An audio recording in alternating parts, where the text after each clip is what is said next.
G'day guys, in today's video I'm going to show you how to replace the battery in your BMW keyless ride fob.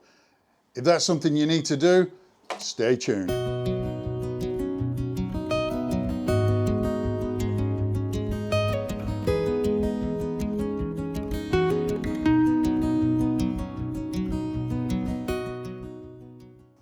Okay, let's get straight into it. Flip over the key fob, hit the little button to flick out the blade. Once you've got the blade out, use your thumb just to pry off the back cover, nice and gentle. Set that to one side.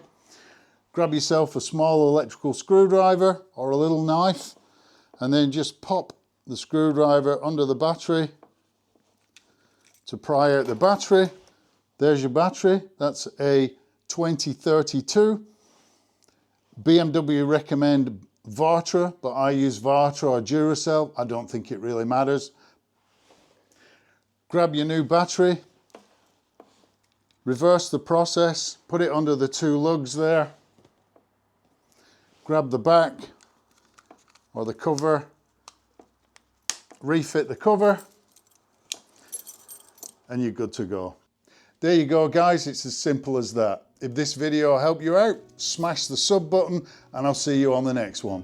Ride safe and have a great day.